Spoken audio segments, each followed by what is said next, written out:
This week on the Encore Radio Show, we got a roundtable discussion with some of your favorite hip-hop connoisseurs. Stay locked. Good morning, folks. It's the Encore Radio Show. The views and comments expressed on the following radio program by its hosts and their guests do not necessarily reflect the views of... Before I had the deal, I was out here with the... We been counting money on them niggas. See, before I had them bitches, I was out here with the... We been counting money on them niggas. See, before I had the digits, I was out here with the... We been counting money on them. See, before I had the deal, I was out here with the... We been counting money on them. We some rich young niggas out the project. Still counting money on them. Screaming fuck them other niggas in the process. Right? Still counting money on them. We some rich young niggas out the project. Still counting money on them. We some rich young niggas out the project. Still counting money on them. I was counting money right in front of the corner store. They was talking rap. All right, folks, this is the Encore Roundtable. We're going to have a discussion about a couple of things here, that we see here in New York City. I got some guests in here. I'm gonna start off to my right. I got Smangiee in here. So, Smangiee, just tell people who you are and who you write for and all that other good stuff. Introduce yourself. Word. Well, like you said, my name is Smangiee. I write for myself along with JackThriller.com, MyHipHopLife.com, and UrbanAlley.com as well.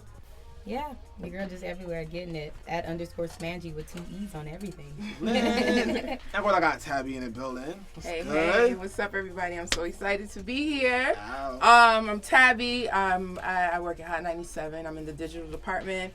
I'm a blogger for that'senough.com, site manager for Lady Sob. I manage artists. I'm a hip hop enthusiast. And I'm excited to be here. What's up? You out here. Okay, so got some questions that I want to ask. Because, I mean, obviously, we're in a place right now where music and artists have control unlike any other time period in previous history. Absolutely. And still at the same time, we still fight with, I don't know, like the dinosaur of terrestrial radio and trying to get our music on there. Well, our music, not rap. But, music on there because, right. Obviously we have Ebro, he talked to Stro and whatnot, and he said that, you could have buzz and you could really be out here, but you can't become a superstar without the radio, right? So it brought me back to thinking about, where we are in the music industry from the perspective of how they scout their artists. And of course, we go back to the A&R game, right? So is there a place in radio or in the music industry in general for A&Rs if people like Ebro saying that the internet is what really builds the buzz and helps people get on radio? What's the purpose of having an A&R at this point? Yes and no. Okay. We're talking about hip hop? Yes. Or are we talking about mainstream? But can we not find hip hop in mainstream? Yes, absolutely. Yeah. But at the same time, we got to be specific when we talking about certain genres because what applies to hip hop may not apply to pop. You feel me? Facts. Okay, so let's be specific. Let's be specific to hip-hop. Absolutely. So, all right, specifically to hip hop. Yes and no. Okay. Yes and no. I say A&R is still as valuable as it was in the 90s and the 80s, but at the same time, I feel like it's more so about politics. Okay. The relationship which you have with whoever. So I feel like if you have radio on your side and you have A&R on your side, you're gonna go. You feel me? But if it was the other way around, like you just have an A&R, whatever, you're good. You have a scout, you everything like that, and you guys are pushing to do whatever. And the universe may not work in your favor just off of that. So it's like I feel like more so it's become about relationships in the industry, who you know, and just getting around the politics. Okay, what you think, I say the same thing. It's like yes and no as well because, I mean, if you do create a little buzz, it's kind of hard. I mean, there's no A&R now because the companies are just going to come straight to you because they know you're going to be the next thing that's hot. But then you also have those people that create great music, but they just don't know how to market themselves and things like that. So I guess that's when A&R will come into play. Okay. They'll find them, because they have to do extensive research because everything's on the internet. So once they find you and they feel like you got the look, you got the good music, you just don't have the right team to create that image and to market yourself, then that's when A&R will come into play. You this is what we can do for you, and this is how we can make you hot, So it's like a yes and no thing. But I don't think like A&R is gonna go extinct or anything. Yeah. But like they're still useful. Okay. I'd have to say I agree to an extent as well. I didn't want to use the same yes and no answer. What's your extent? Let's hear it. I think that the internet now does about 80. Well, let me say this: the internet itself does about 50% of the work. Yeah. Right. Absolutely. If not more. Yeah. The listeners now, the buzz per se, do like another 35% of the work.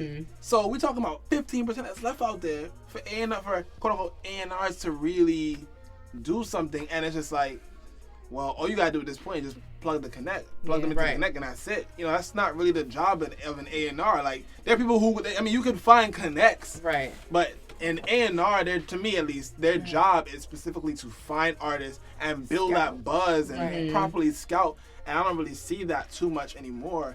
Even the ones that do scout aren't really putting people in the place that they should be. It's not even about putting them in places where they should be. It's, are they going to be accepted by the people? Yeah. Okay. I'm telling you, it's a lot of politics. Like, for example, The Weeknd. He has an A&R. I just read an article like probably a few days ago, and I blogged about it in my own words, about his A&R, talking about his growth from when he first discovered him or whatever, introduced him to Drake and the whole 9 yards and everything like that.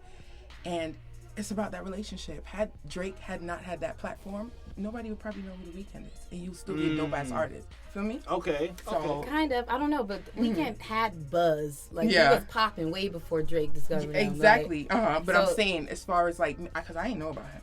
Oh yeah. That's what I'm saying. I'm using it as a fan, speaking as a fan base. Okay. So you have your, you popping, you got your music going, your A&Rs on your team, you're good. You guys are working on getting this buzz and everything. You have your buzz going on, but is that connection there?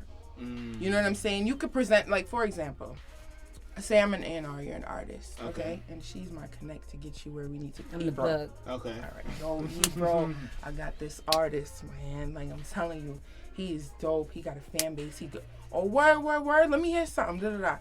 Ebro might not like him, and that's it. Yeah. That's it. That's the whole Hot 97 right there. Because if you haven't noticed, when it comes to radio, they have mixers meetings. So whatever one DJ plays, that's why you always hear stuff in over and over. Exactly, in rotation. So it's like one thing, and they have to vote on everything. Oh. So it's a lot of politics. Nobody ain't gonna want to piss me I'm off. You're not gonna vote for me. So exactly. So it's a lot of politics when it comes to radio and mainstream like that. So I do feel like A&R's job is still valuable because artists can't take themselves to that next level. But it's like, what happens beyond that? It's about a relationship, honestly, in my opinion.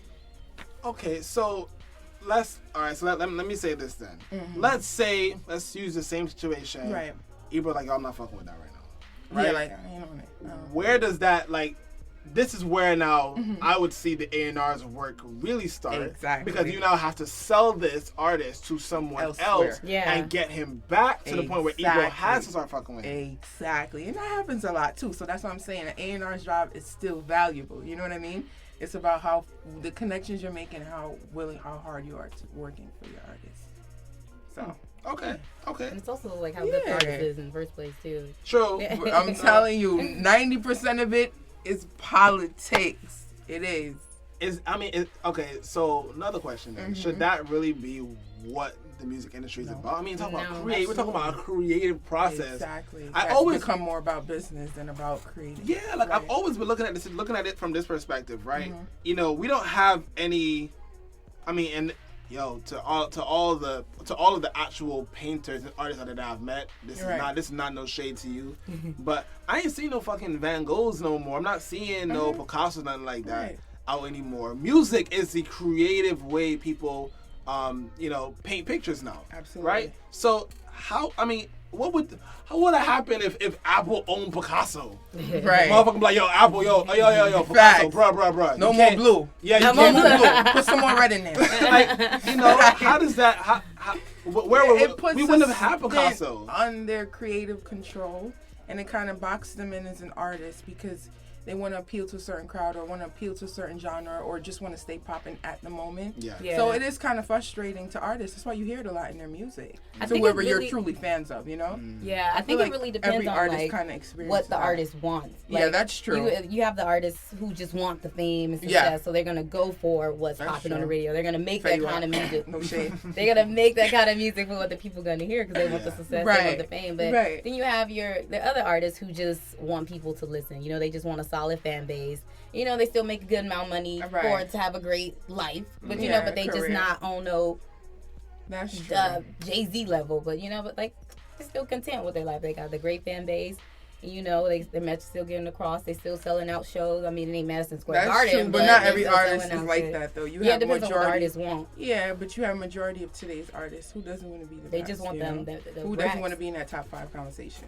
Who doesn't want to be on Hot 100? You know what I'm saying? Yeah. So it's like you have more of that than you do of the settlers. Mm-hmm. So But most of the people that are in the top 5 too, well, like top 10 probably, they most of them aren't the people who want the success. Like, you know, they really I feel like work they're just being on- humble about it. Yeah, honestly. probably.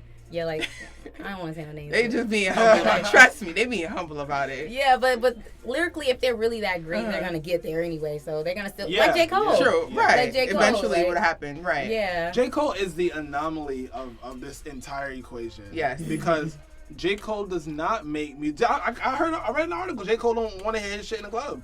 Oh yeah, He facts. don't want to hear his shit in the Yeah, club. because it's not. Remember what I just said out Yeah, there? facts. It's not you. When I'm listening to music, depends on what kind of mood I'm in, and you know, for my favorite artists, I'm open to hear them all day, every day, no matter. But you have certain times where it's like, all right, like we were talking about West Coast artists Yeah. and South artists. They're more beat driven, you know what I'm saying? So it's like, yeah, I want to hear that shit in the club, bump that, da da da.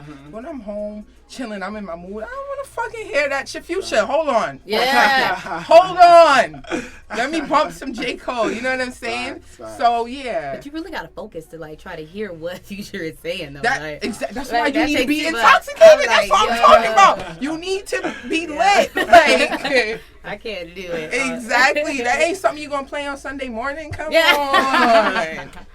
Oh man. Okay. I like that. All right. So this is the second time I want to talk about. Of course, my phone decides it doesn't want to read my fingerprint no more, so I'm gonna have to type in my password like a common motherfucker. Anyway, so Basic. Technology. so you know, I'm gonna give you guys a situation about something that happened the other day, and you guys tell me how you feel. Right. All right. So you guys know that in Virginia a couple days ago, a television, I guess he's an ex-host. Yeah. He killed 2 people live on television. Live. Completely despicable acts that have certainly been condemned unanimously across the board. At least almost, by the way. But reports now coming out that he had reported acts of discrimination on the basis of color and sexual orientation. Right. And he believes he lost his job because of that. And that was why he that was one of the reasons why he decided that he was going to kill these 2 people. Now, even in Aurora, the Batman killer, basically, as Right. they've been calling him, his mental state was questioned. I mean, and he did look like a little kooky ass dude, but his mental state was questioned, and it doesn't seem that in this situation that that's the case. So, can we look at this from a racial perspective? Like, is this racist or not? I mean, we see a lot of times, you know, a cop kills a person or a person is shot or whatever it is, and no one, when it comes to a black person, no one ever says, oh, you know, his mental state was blah, blah, blah, like he was a good kid, and so on and so forth. They always say, oh, well, you know what, back in 1994, you know, he stole a Snickers, and damn, like, you know, this is his personality. So, is the media's portrayal of this man, a gay black man in the South, is it racist? Absolutely. Yeah, because I was like in the office somewhere, and that was all that was on TV. Yes. And then you see like the news anchor that's presenting the story. She's like bawling in tears, like, you know, making him seem like he's just. I mean, he did kill 2 people, but it's like, Absolutely. like he's just this monster. But like again, like with the Aurora shootings, like it was just like, you know, he's mentally unstable. You know, that's why he did this.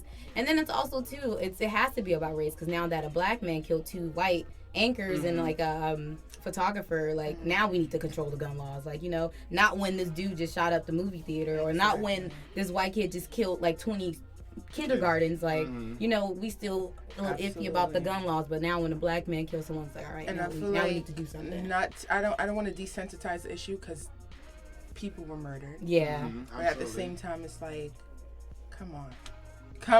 Yeah.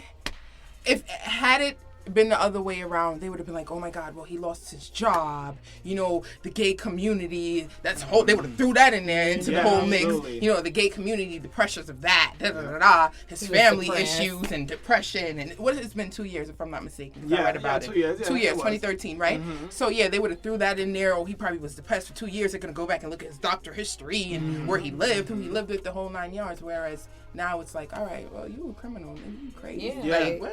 This crazy black guy just shot up 2 people on camera. And it was on live television. Yes. It makes it 10 times worse. Yes. And he recorded it too, though. Too, like, but then. But my thing is, wouldn't that be traits of mental? Yeah, issues? because I mean, they probably would have brought like video games. Who does that? Like, come on. he put that shit on Twitter and Facebook. Yeah, and he tweeted wouldn't right that before be he died. considered? Yeah, he shot himself too. Yeah, right? yeah. Wouldn't that be considered traits of like mental illness or whatever? Because if had that been the other way around, that's definitely I feel what would like happen. if it was like a white dude too, they would have brought like video games. Because if you think about it, it looked like a video game. Like you see, it looked like Grand Theft Auto type stuff. Like he would have like, he's a video game fanatic and like this is what the games is doing to us, and then they would have been so many different ways. Endless. Absolutely. The stories would have been endless. I have to say I agree. I went out to BBQs with my family last night.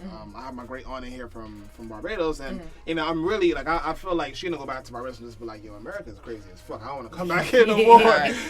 But she I was talking to her and I'm like, honestly, right? Like how the media portrays killers, criminals in general. Whether they are black or white, how they portray them is completely different. Okay. I mean, you guys brought up the video game perspective. I felt like it was a little too early. Like, I think one of my followers has said this, shout out to Max B. One of my followers has said this like early, like maybe like 2 hours after this had happened. But he said it was kind of like, Grand Theft Auto? Nah, Call of Duty. He said he shot it from like the Call of Duty perspective, and it's just like, he's right. He's right. It was very, I watched the video again last night. It was very Call of Duty-like. And, I mean, I want to kind of like pivot a little bit and talk about, you use the word desensitized, right? Right. Now, CNN came out and said that they only want to play this once an hour because they want to be respectful to the family of the people. And all I could think of instantly, I instantly threw up 3 hashtags. Yeah. Eric Garner, Sam DuBose, Walter Scott. Right. Those shits was looped like crazy. Like, I know I watched CNN and I watched Eric Garner die at least 20 times. Or even like Mike Brown, like the picture of him just laying in the street. Laying in the street. On loop. Not to mention he was on the ground for 4 fucking hours. Anyway, but we're not gonna dive back into that. But on loop, and it's like someone said, shout out to DeRay, matter of fact, DeRay McKesson. But he said he retweeted someone or whatever and say, you guys, we have to be, we should be in mourning right now. And I replied, I was like, honestly, after seeing so many of my brothers and sisters dead on the street, shot in the head, blah blah blah, choked out on the street. I'm not, to be honest, I don't mourn no more. Right. Yeah. If I was to mourn for every single black person that died between just 2014 and 2015, right, today, right, I would be fucking in shambles. Man, you wouldn't be able to. I would be mentally unstable. First of all, that's Sandra Bland. Like, I'm still not over that. Yo, I'm not over that at all. I'm not fucking over Trayvon Martin. Yo. Okay?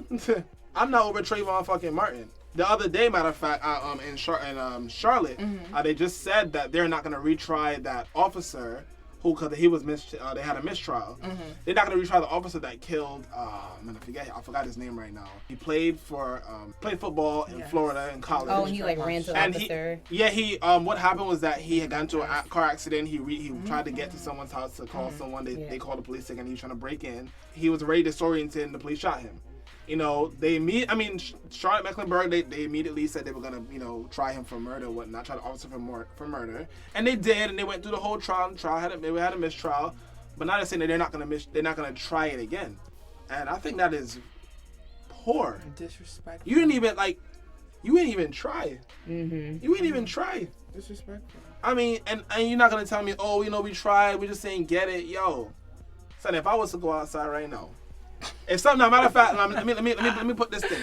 So, if someone came to my apartment, right? I went home. Someone come to my apartment door, and I was like, "Hey, I want blah blah blah," and I thought they were trying to break in. I call the police, right?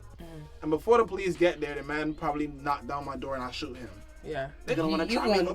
Yeah. I'm like, I called y'all. Y'all took 10 minutes. Y'all put me on hold and shit. I called y'all. And if I was to get off, they'd be like, oh, no. We got to retry it again. This is justice. This is justice. Exactly. So, I mean, come on. Like, I think that we're in a place now where we would like, as a people, to hold officers to a higher standard, but instead we're putting them on a higher pedestal than us because of the risk of their job. Right. We don't tell people who are in the army or people who are in the armed forces, yo, you know what? Like, look, we know you out here risking your life, but this is your job. You should be ready for that. Right. Instead, officers are like, yo, officer busting the room. I could have a fucking mic in my hand. They like, oh nah, put the mic down. Their guns are drawn. Mm-hmm. Right. Sir, have you ever heard of anyone dying from me beating you with a mic? You got a baton, you got a taser, you got training. My biggest issue with that thing is you guys have so many more options before you get to a gun. Mm-hmm. That's my thing. And that's the thing too, that can kill you because a nightstick can fuck you up in the right place. You feel me? Yeah, a nightstick can fuck you up. Facts. And the thing is too, if you do feel like you need to use a gun, like, do you really need to shoot that guy in the head? Like, exactly. Places to take them down. Exactly. Their legs, their ankles. If they, if you really needed to use a gun, like, you really did need to shoot him in the head. Like, there's so many multiple times. Son, like, honestly, yo, officers, if y'all listening out there right now, son, yo, shoot me my thighs twice. I'm good. I'm going down. Like, maybe the first time I might try and be all G'd up and shit. Hit me in my other thigh. I'm gonna be down, B. That shit don't even work. Your arms, your hands are up. You're already on your knees. And to be completely honest, I'm a germaphobe, son. Don't put me on the ground, son. Like, don't put my face on the ground. don't put your knee in my back, neither. Like, B, I'm already down, son. Did y'all see the video with the police? The dude with he had like one leg. A prosthetic leg, yes. Yeah, and then like his pants was down and everything, and they did not care. Like it was like 12 officers. That little girl in Texas. Kenny, yeah. Well, I mean, they got that officer out of there. They fired that town. They fired that officer. I think that, yo, if you're She's 14 years old. You a grown ass man with weapons. Come on. Facts. Honestly, really? I don't care. Not to say I don't care, but I would expect that you would certainly, like the same way that they treat sexual predators. Right. They say you're more likely to offend again, so we're gonna put you on a predator list. Right. There should be a list of officers who have done things, and it should be certainly federal. And say, look, yo, if you apply to a police, because these officers, if they have a job in Texas, and something happened. They could fucking dip to the next state and just get a new job. Maybe not even the laws are go to the next state. And that's the thing about United States. We ain't really that united. Yeah. No, we're not. We're not. It is 50 states and a District of Columbia. Right. And they are all very, very different. Very, very different. And I mean, you see that. I mean, look, we got Donald Trump out here running for president. Bro, I'm out. And he's in the lead. And at first I was just like, oh, this is a joke. Anyhow, Donald Trump become president, I choose the cotton field with the most shade. Yeah, the most shade. You know we gonna be outside, girl. We die. We in the field. I got those citizenship. That shit is ridiculous. Are you kidding me? You mean to tell me there's nobody else of value with credentials that can run? And nobody hair, else. Like, I'm out. Like, I can't with America. Like, I'm about to go back to Jamaica. Like I said, I got those citizenship. Yo, your girl needs to get a passport. I'm good. It's about that time. It is honestly about that time. Yo, that really blows my mind. I really thought it was a joke at first. That's what I thought. Like, I didn't even look into Instagram it. Stuff. Yeah. I didn't think it was serious. I didn't look into it at all. This nigga's I was just running like, for president. Like, wow. How we go from Obama to... A massive step down. Jesus Christ. That is a ridiculous. Massive step down. And he's racist. And it's out there in the news that he's racist, and he's still racist. How does that make you? People get sexist fired as for well. that. No. So wait. Okay, wait. Actually, I did want to ask this, right? I mean, I've always had a question on my mind, but can you have racist views but not be racist? I don't call it racist. Biased. You're biased. Okay. Yeah. Okay. I believe so. Okay. Because I'm like. Because that. I don't think Donald Trump is racist.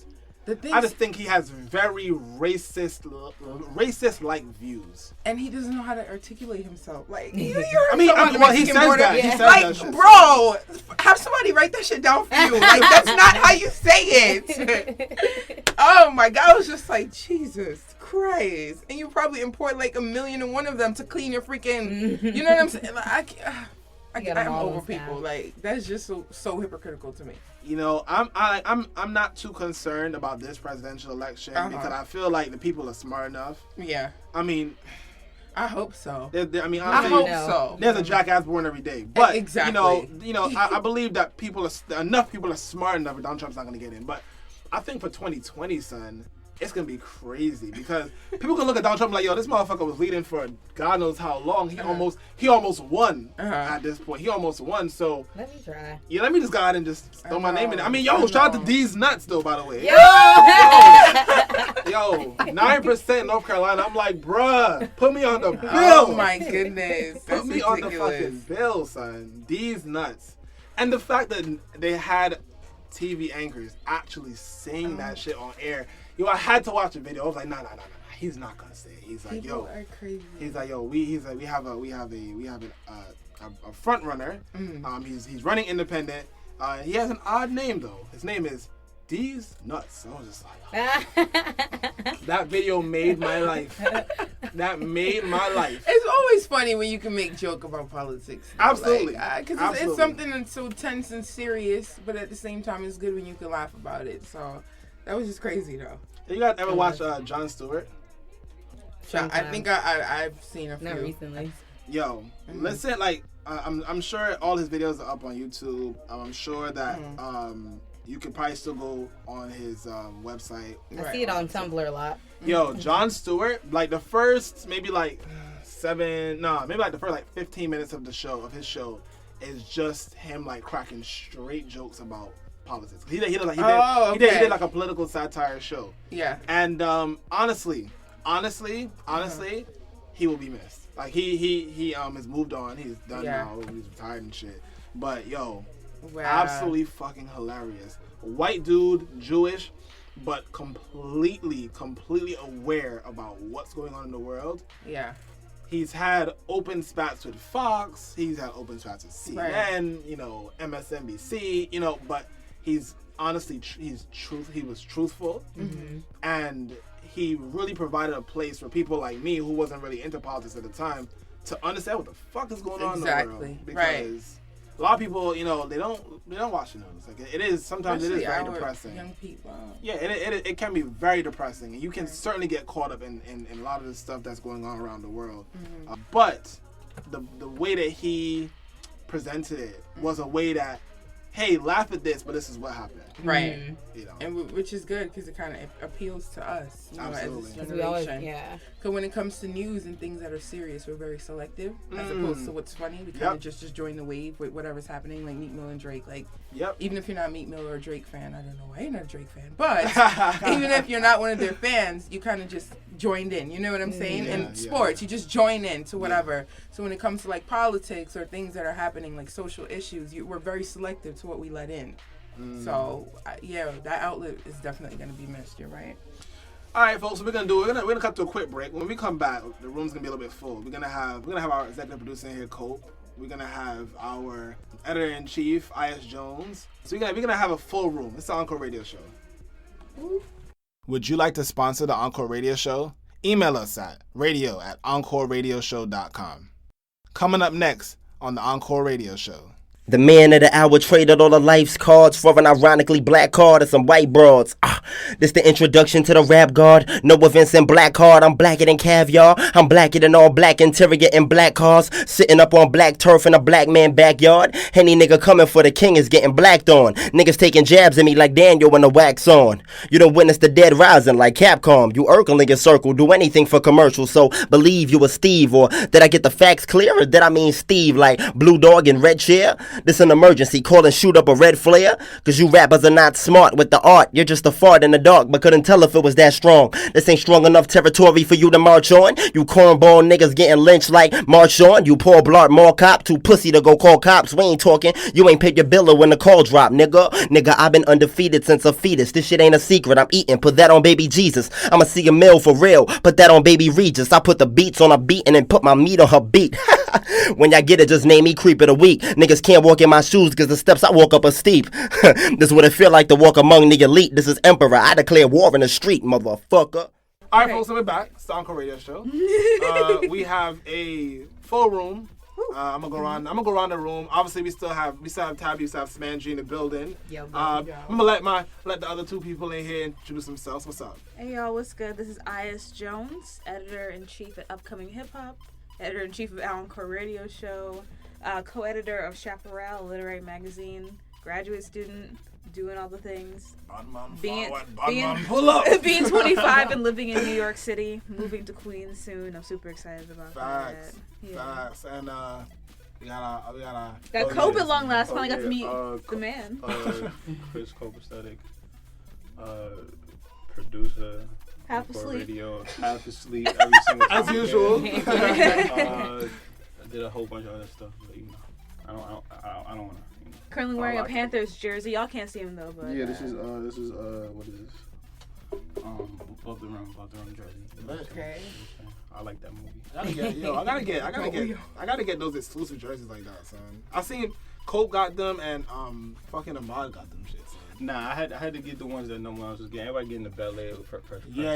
Ahmad had the shout out to him, yo. He had the shot. He had the shit from Like Mike. I was like, bruh. Hey, that's some limited edition type shit. I have no idea. Like, you gotta like know guys who special editioning for you. You gonna put him on or not? I'm not. See?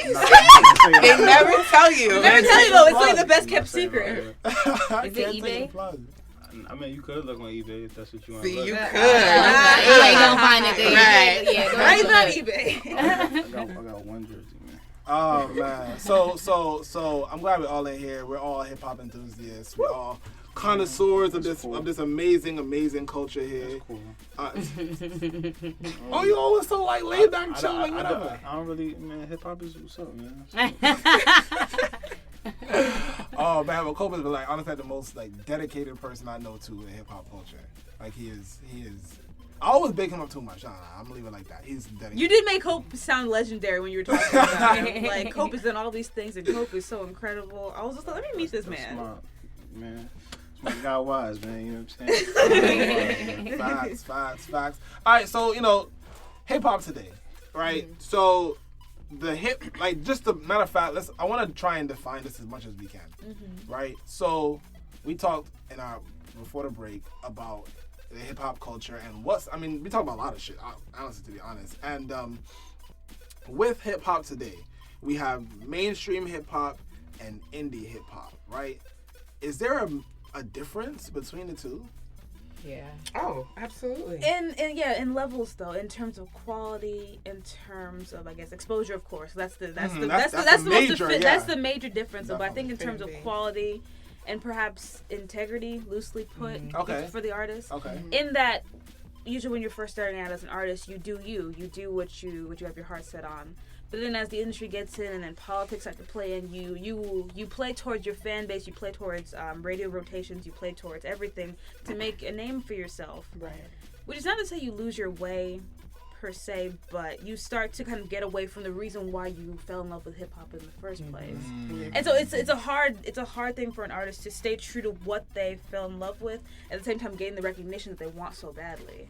Right, your creative control, like I mentioned before, it kind of gets smothered. Yeah. Amidst everything else that you're trying to focus on to make a name for yourself. So, yeah. Right, okay. I had that question because a lot of people for a long time actually, matter of fact, I described it this way.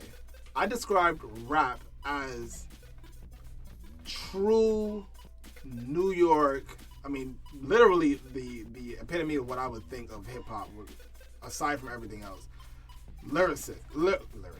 Lyrics, and a supporting beat, not a beat that's gonna carry your shit. A supporting beat, right? Now that to me is rap, and then hip hop is kind of like a combination. I mean, hip hop, like today's hip hop to me, would have been like something that just sounded like super experimental in even the 90s. I mean, that's only like 15, 20 or 20 years from now. It literally was not experimental, and plus you throw in R&B in hip hop. I mean, in the hip hop culture now as well. So it's just like hip hop has this very vague-ish interpretation that for a while I only put to mainstream. Right. Like, I mean, honestly, whenever I describe an artist now, like if you're an indie artist. I don't necessarily put you to a genre. Like if I'm forced, I'll say like you like this person's hip hop and blah blah blah. But I listen to a lot of artists and they may be hip hop, but they're much more experimental with their sound as an indie artist than they are as a mainstream. So I'm assuming I.S. that goes to what you said. Yeah. They are playing to a certain crowd per se. Yeah. But also to go back on what you said about being experimental, I think that for hip hop to evolve and to kind of stay with the times, if you will, for lack of a better term, it needs to incorporate other genres. For example, in To Pimp a Butterfly, there's a lot of funky beats into it. There's a lot of jazz. I mean, hip hop and jazz are always been like sister genres. They've always blended together. But Kendrick was playing with funk. He was playing with other different sounds, playing with a little bit of rock as well. And I think that's the reason why that album will last for 20, 30, 40 years later, because it went there. It was serious. It took risks, something that all artists need to do in order to be successful in everything that they put out. And appeal to the masses. You know what's funny about that? Yeah. Pretty much. I feel like no matter what you do, you have to appeal to the masses. There is no getting out of that. You have to appeal to some kind of fan base. That's how you survive as an artist. So who did Kendrick appeal to then? Attention to yourself. Aside from his own crowd with that album. Rock, funk. Definitely rock. Yeah. But a lot of funk, a lot of jazz as well. But can you say that he got rock and funk fans from that album that will listen to his next album? I don't know, to be honest. I feel like he lost fans though from that album. No, because people wanted a Good Kid, Mad City Part 2 and they didn't get that. Yeah. They were mad because I Love Myself. They said, oh, this isn't hip hop. Kendrick lost his sound. He's played out now. And it's like they just want an excuse to. He just went platinum, so. I'm sorry. He just went platinum. Like they just announced it. They just announced it probably yesterday. Yeah. So I guess that's numbers don't lie. He gained more Kendrick's fans. killing the game though. Right. But it's the thing that with overly dedicated. Is it overly dedicated? Yeah, his mixtape. People were like rooting for him as the underdog, and we were saying this before. Though once you hit superstar level, people just want an excuse to tear you down. Yeah, that's true. So it just comes with the territory. Yeah. I agree with that. So you said it comes with the territory. Does that mean territory in hip hop and territory in other genres? Probably in other genres too. Yeah, other territory in music. Anywhere in the when you advance, anywhere in the entertainment industry, though, the bigger you get, though, the more people want to knock you down. Michael Jackson, for example, is the best example of this, though. Okay. He was sued constantly. Like Billie Jean, for example, all these not crazy. Let me not use the word crazy necessarily for women. Women wanted to find some way to either take money from him or attach themselves to him in some way. They wanted their 15 minutes of fame out of him. He was sued left and right. His name was defamed. He was accused of sexually assaulting children. I don't know if he was acquitted though. Yeah, I believe he was. I think he was acquitted, or he bought, or he had a settlement, or both. But either which way, it wasn't until he died that at long last people finally let him live. You're right. And just which is focus on ironic. the music. Right. Yeah, he was entering the Rock and Roll Hall of Fame. He was considered one of the best artists of all time. But he had to die to get there, though. And that's the thing, though. People tore him down until the end of his life. And then finally... People don't realize it till you go. Right. Yeah. I guess there's no more living, and it's literally just your legacy of the music. Yeah. So. To be honest, we were too... Michael Jackson was too good for us. We did not appreciate him. We did not appreciate him when he was alive. And that's just how it is. Right. Facts. And I don't know. I find that maybe it's because I'm a little bit of a noob to other to other genres.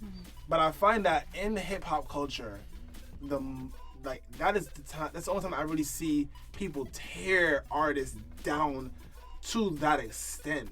Like an artist will rise. Like you would see an artist. Like for example, I'm gonna use Fetty Wap for an example, right? Fetty Wap has this. He has this glorious run right now. I'm good. Fetty Wap. He has this. He's having this literally this quote unquote Cinderella run right now. Right? Yeah. I mean, he has 3 songs in the Billboard 100. I mean, he's dropping his four in the top 10. Killing it right now. He's really, and his album dropping on the 25th of September. Yeah. When his album drops, I guarantee you, the amount of people who tear him down will be so epic that in 2016, by this time, I will not be surprised if we do not hear his name anymore. Wow. That bad? Yes. I can't. Why did you say that? I gotta hear this. Because people, I mean, you kind of said it originally. People like the underdog, but when you get there, they want to tear you down. And to be fair, Fetty Wap, he makes good music to listen to, but from where he is from, in Jersey, he is too close to New York to not have bars, and his bars are not to par with some of his counterparts. I mean, to be honest, so Fetty Wap makes radio bangers. That's but how long though? I'm really waiting to hear that. Are you gonna be a one-hit wonder? I mean, you can't be a one-hit wonder with all those. He's a 4-hit wonder, right? Yeah, let me know you. His first 4 singles are in the top 10 right now. So okay. It's like I feel like that New York, you have to be a certain way. I get it. Because I'm so like that, but at the same time, it's like it's a different time. Like some of the best lyricists are not even from New York. Currently, like some of absolutely, you're right. Cole is from NC, Kendrick is from Compton, California.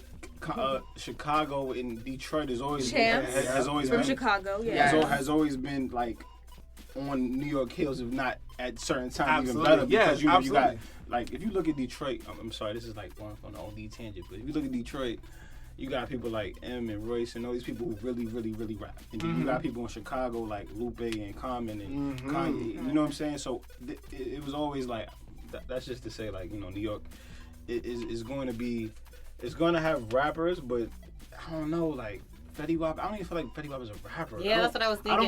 He's not even a rapper. Like he raps on certain songs, but he's really singing. He's really singing most of the damn time. Like, which is what people are gonna start saying. Yo, he can't sing. Of course, but people are gonna start saying but they know he can't sing. Yeah, they know Future can't sing. It's about, oh, you mean Mumble Mouth Future? Yeah. I love Future though. I love Future to turn up to, but I do. Ooh, girl, you can turn up to Future. Trap. I don't God blessing on the trap niggas. What that nigga did to Sierra? Nah. Yeah. I'm a music person. I don't take your personal I just can't take seriously though because this man is never not on lean. Like I just can't for that reason though. But that's a lot of artists though. No, that's a lot of artists. Look, Lil Wayne. Lil Wayne is a dope ass rapper. I don't know what he's saying, but I be jamming. That's what I'm saying. What? We don't know, but it sounds good on the beat. Like, you understand what I'm saying? So it's just like I don't take into consideration their personal, even though that does do have a lot to do with, you know, the music and their content and everything like that. But me as a music lover, I don't take into consideration their personal. The only I try not to. Yeah, but us being women, I get it. I get it. But at the same time, it's like I like music more, and I wasn't. I understand the divorce. Yeah, you don't really know what right. So it's like, I get it, the divorcing the artists from the shit that they do. Yeah. I get it, the divorcing the artists from the shit that they do, though. But sometimes the artists be trifling. Yeah, you're right. Problematic ass shit. That's right. You're right. Like Chris Brown.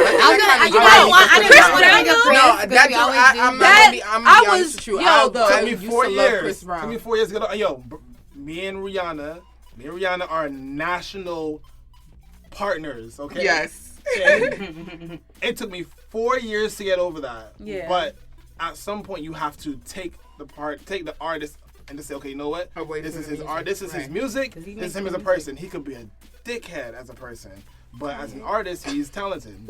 Chris Brown's a fuckboy for real though. Yeah, I didn't want to like his music, but it's just like it's Fuckboy Supreme. And then that just makes him that much more valuable as an artist because you have to look past it because he's just so dope. Yeah. You know? Right? And then he starts dancing and shit, and then you just like, oh man, all right. Right? It's just like, all right, damn it, Chris Brown, don't do it again. Right.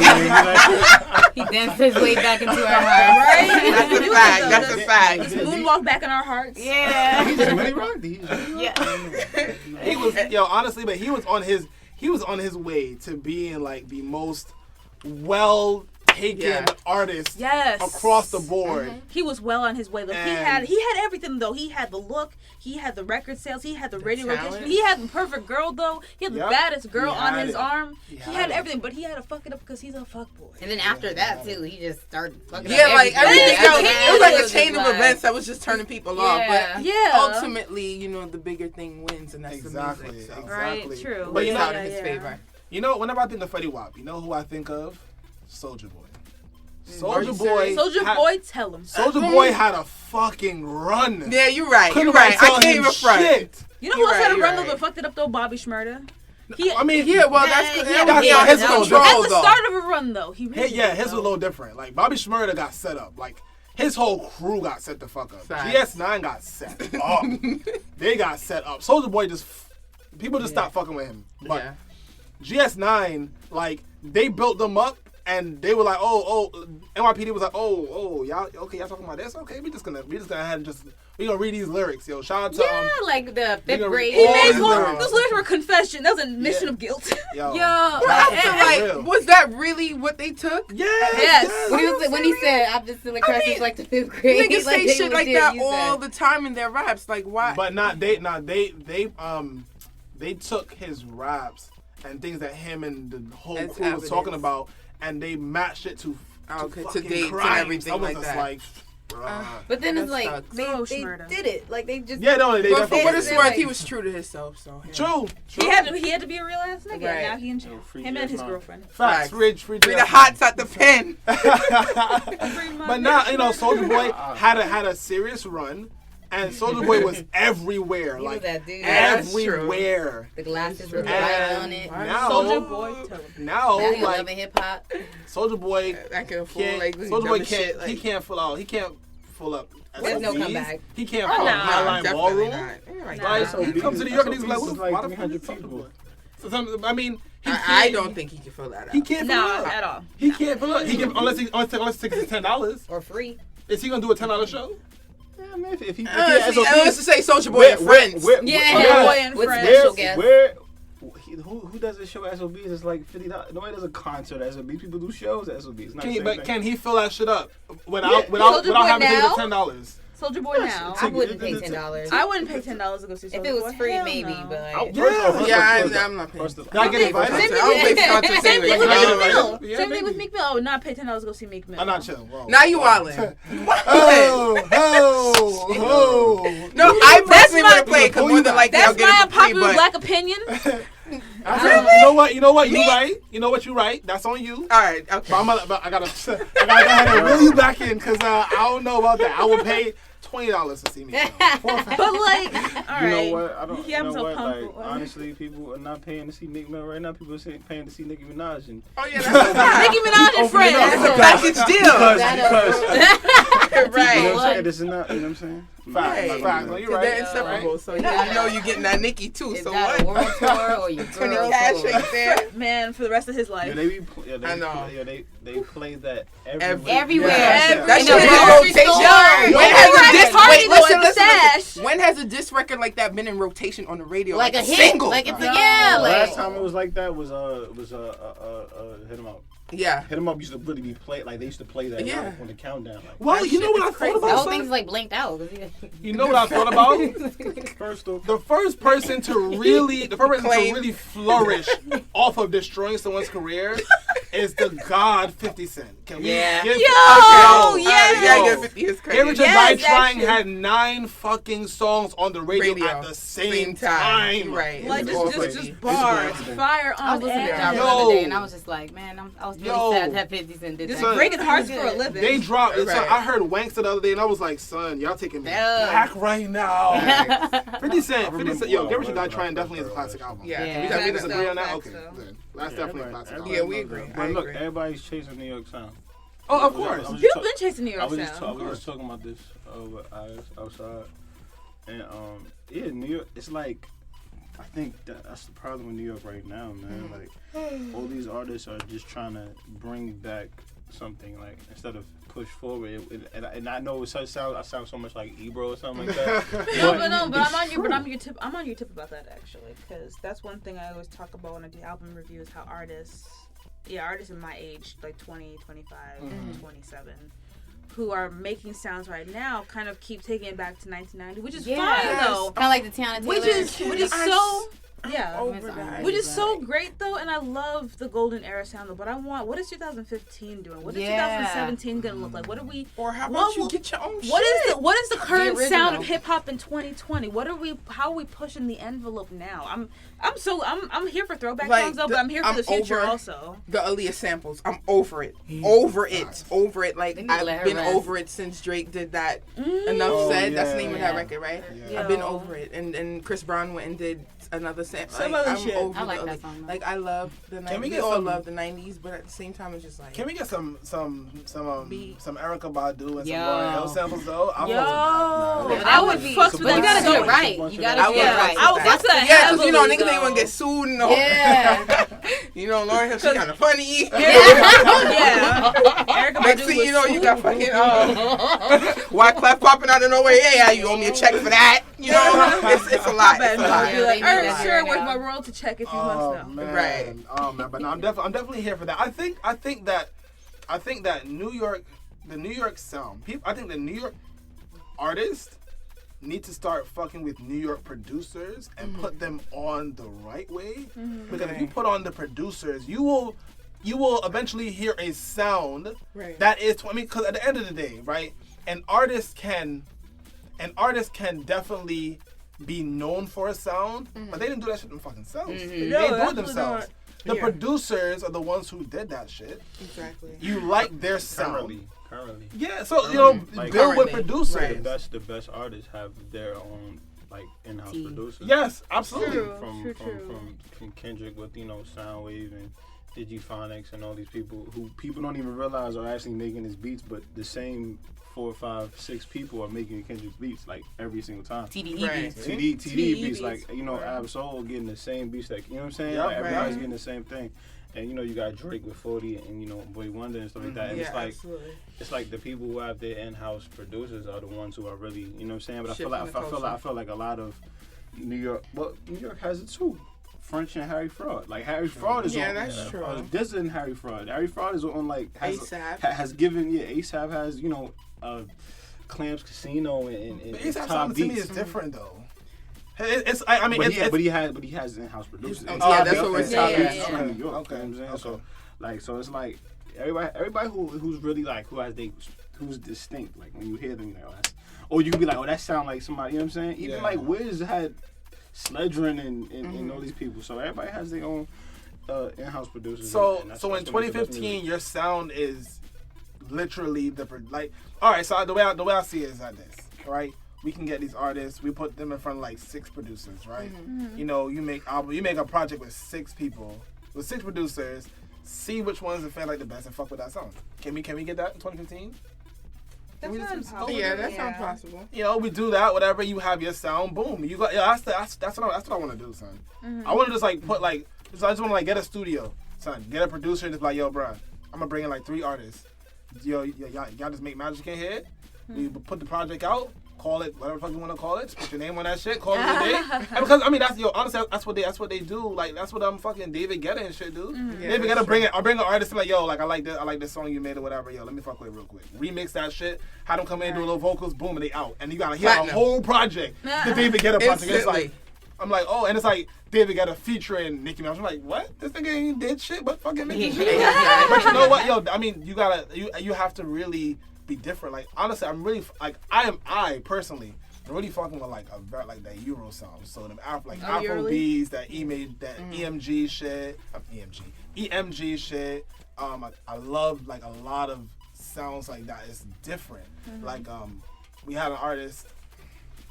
Had an artist we will talk to today, but he had like he had a producer. He did a project with this producer called Kashaka, and house Afro beats producer, but fucking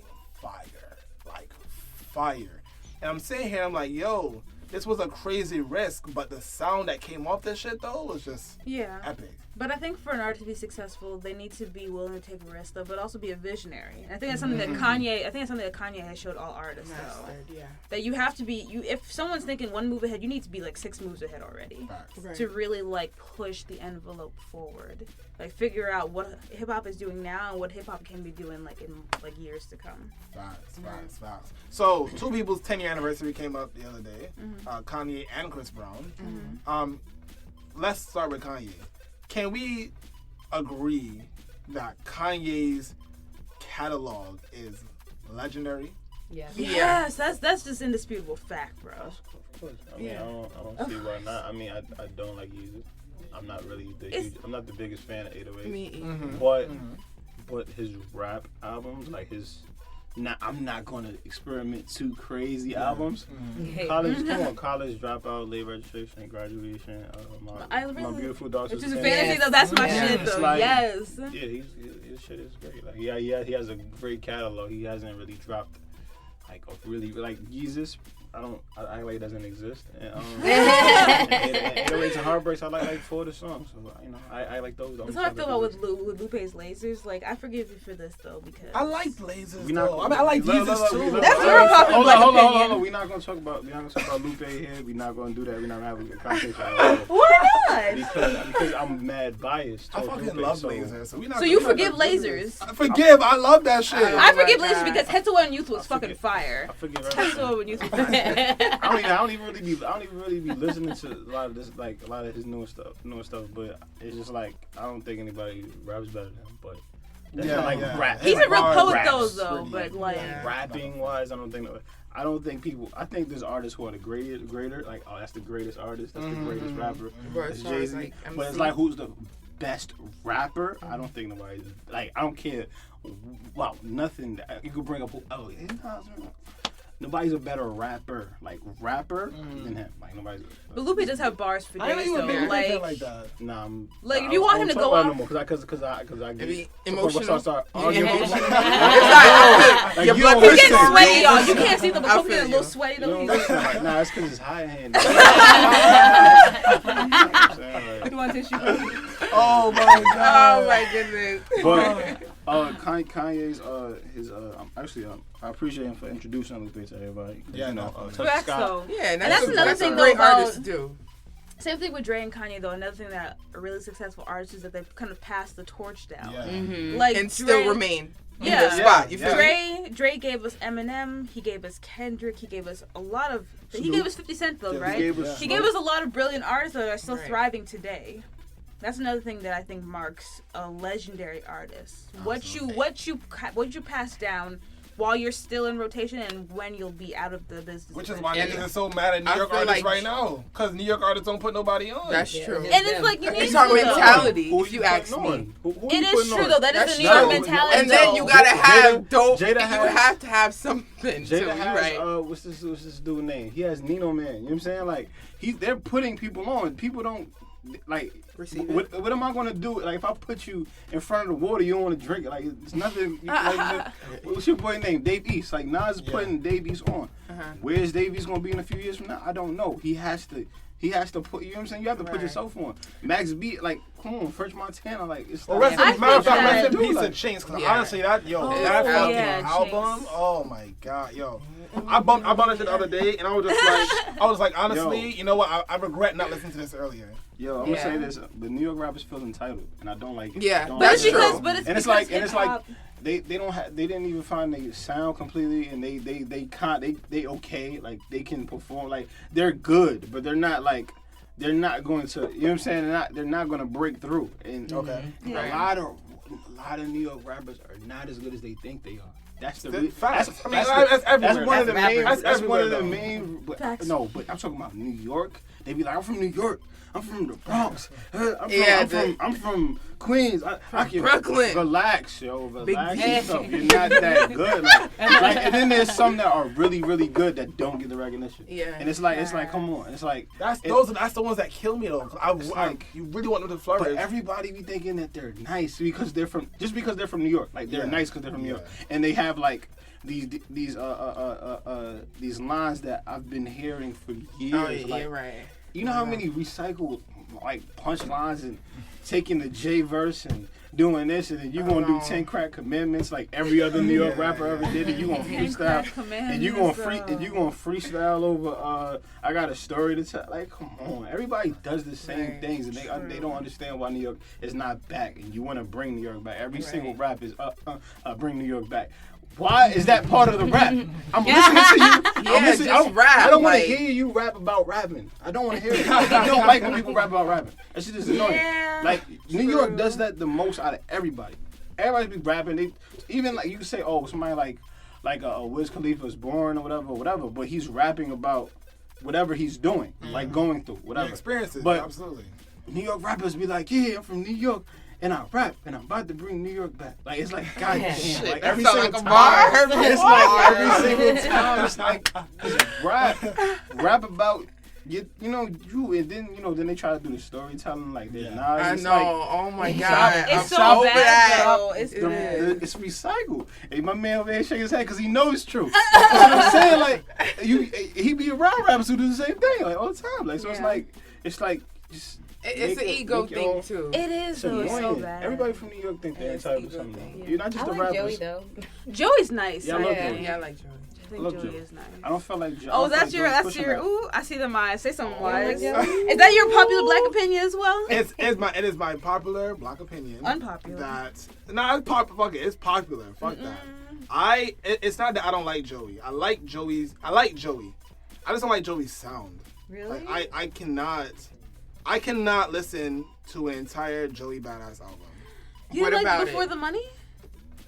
I cannot listen to an entire 1999 fucking album. Yes. It's project. 1999 was nice. I mean, it's just it's very 12 o'clock Hot 97, and I'm not here for that. But to be fair though, Little Baby just turned 21. I mean, I understand that. So I'm gonna wait till this career get a little more, matured. But do people really fuck with Joey like that? They do. They do fuck with him like that. Yeah, he got fans, and I'm not. Yeah. For me, I always tell people like I don't disrespect an artist. The Obama go to fuck with him. So Facts. She was wearing a pro facts. So whatever you say doesn't make no sense. That shit came in the White House. What you mean? White House, bro. He was co-signed by the White House, bro. Nah, I'm gonna just say this. I don't ever knock an artist. I don't ever knock an artist. That shit bumping in the presidential walls. For me, I'm just might not like you.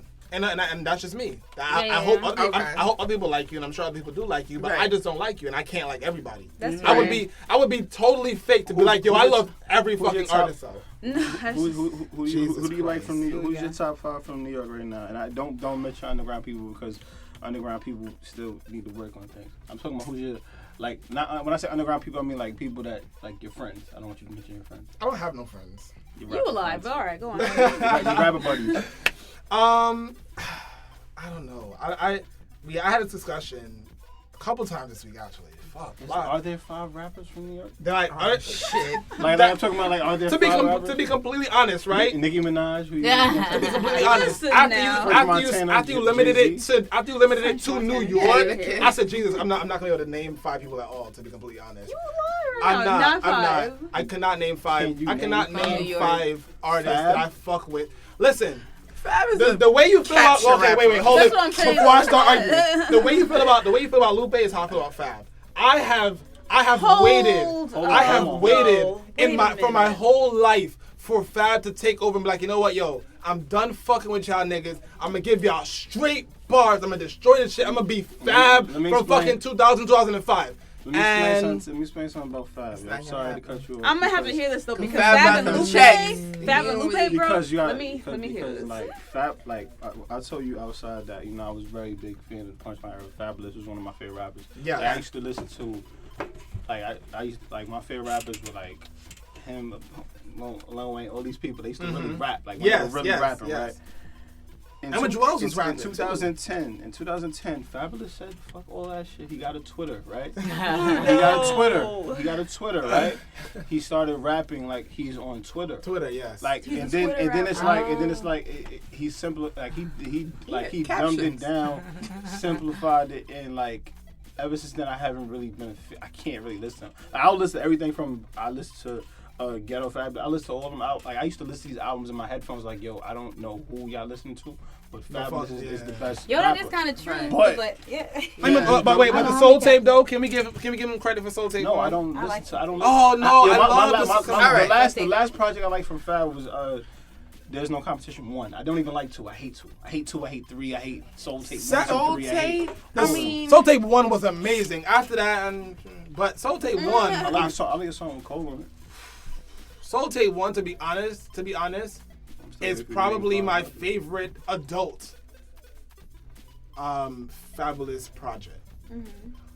The problem is he's been an adult. He just the problem is he just a grown ass man. He just no, like listen, I tried to fight that Fab battle for so long, and I think like maybe early last year I was like, I just gotta give up. Like, bless him, but I can't defend him no more.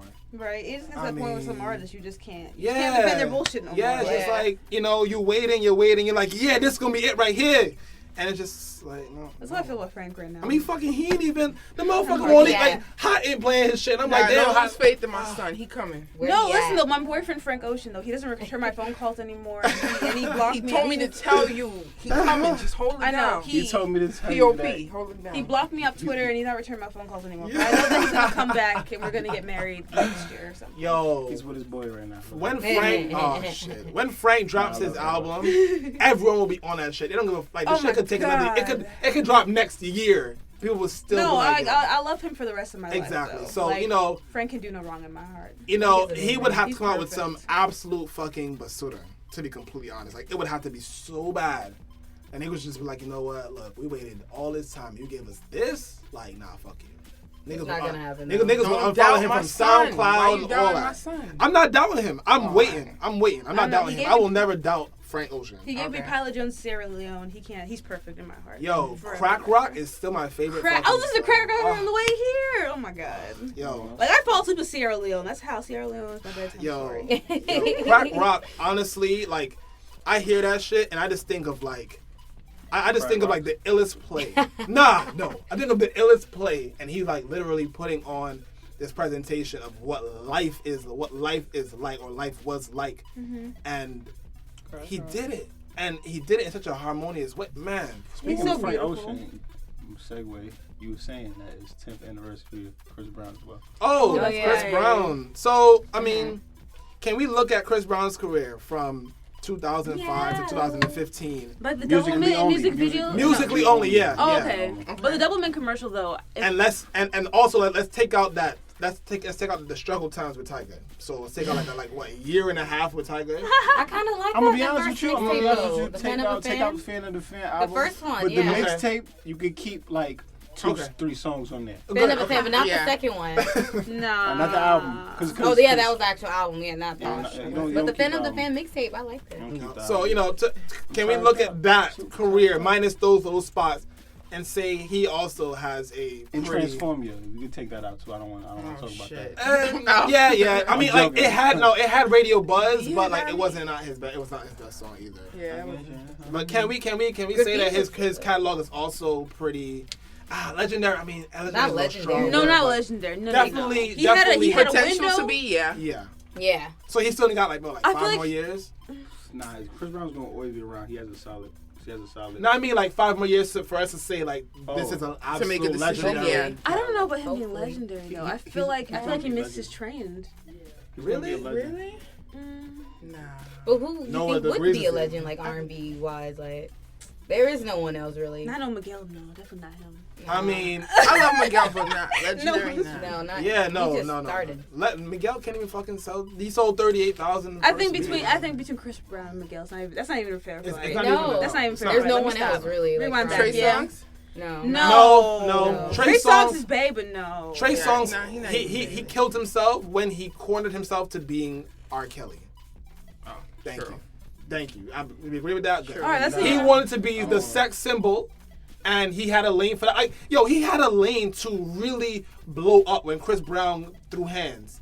And he didn't. Facts. He didn't. You're right. Yeah. He had the lane was fucking open. The motherfucker could have hit 90. And he did a clean 45. Comfortable. Despite how much Chris Brown is fucked. Yeah. It's just like, I don't understand. Despite how much Chris Brown is fucked up, a part of the reason why he still can be so prosperous is no one's come for the crown. Yeah. No one can't come for the crown. There's nobody to match him. There's nobody to match him. What happened was that he evolved into that. He evolved, right? People would have started getting tired of Chris Brown. True. I mean, doing that whole government shit and being so commercial. People got tired of that. Once he threw hands, he became that bad boy that everybody wanted secretly. See, I wasn't. And his music changed after that too. Yeah, so I mean him. Honestly, him and Rihanna at that point, like both of them were both really good artists, but they hadn't they were good. Once they had their incident separately, they both became this bad. Like this, I feel she was that bad girl. I flawed artists she was make for great music. True. Yeah. I feel like for Rihanna though, she kind of had to. Perfect, so we like things that we can relate to. I feel like perhaps true. Yeah, we do. That's like things definitely that that whole love. Oh my god, I love you. That shit don't last. It does. Like, you know, I we need that nitty gritty. Yeah, R&B, fuck you, nigga, fuck you, bitch. But I feel like we need that. I feel like personally, as a woman, though, in a kind of way, Rihanna kind of had to take in this bad girl persona. Why? I say that because a lot of women, especially went to the internet and said, "How could you take back Chris Brown after he hit you? How could you do this? You're sending a bad message to women that it's okay if a nigga hits you as long as he says I'm sorry."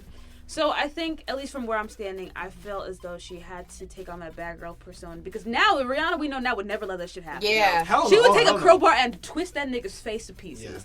Yeah. But I wouldn't say I agree. I think that Rihanna could have taken a sympathetic route. She could have turned into fucking Adele. I feel like she could have still been the sweet girl. Yeah, and still succeeded. The lane was there. I feel like, in my opinion. Well, for how long? But for how long though? Yeah. Yeah, for like a year or two. Then after that, she'd have been like Ashanti. You know, she could have been True. I felt like in order for her career to thrive, but then again, we do have to take in consideration the fact that she was a baby coming into this. She was mad young, yeah. So she really didn't become herself yet. So not to mention Murder Inc. got fucking eviscerated.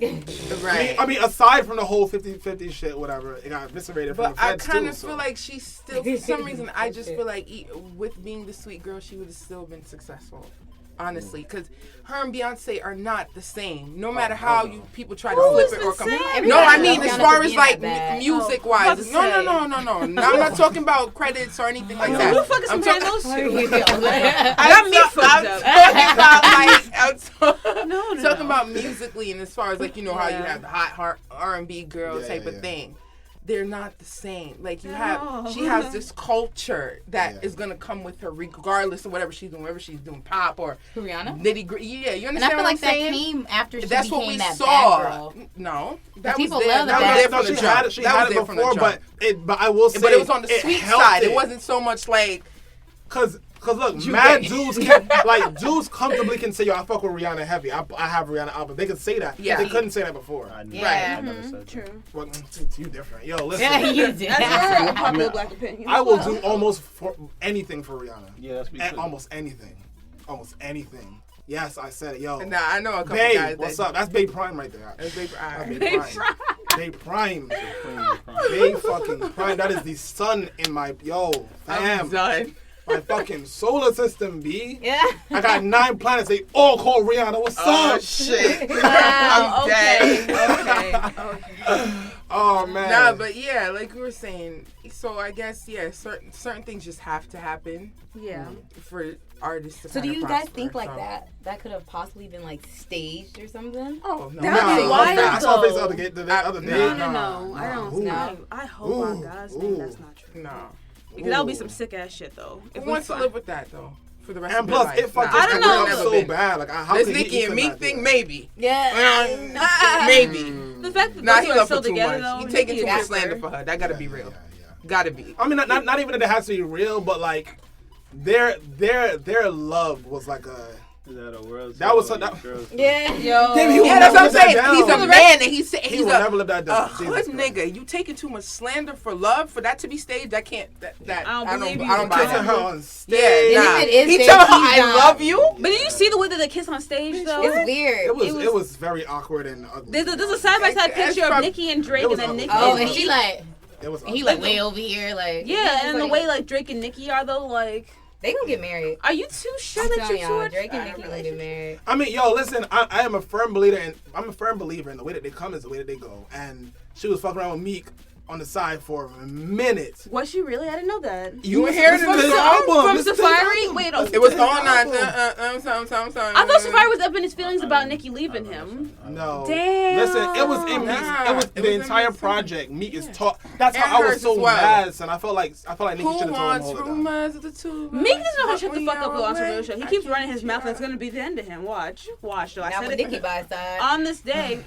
I mean, when Come she. on, cute. If they Get break out up, there. If they break up, You if ain't they hear what break Drake up, though, he That is was over. He is done. If He they Tell me break is up. something. done. When she said something about when she tell you that y'all better as friends. Yeah. I mean, hey.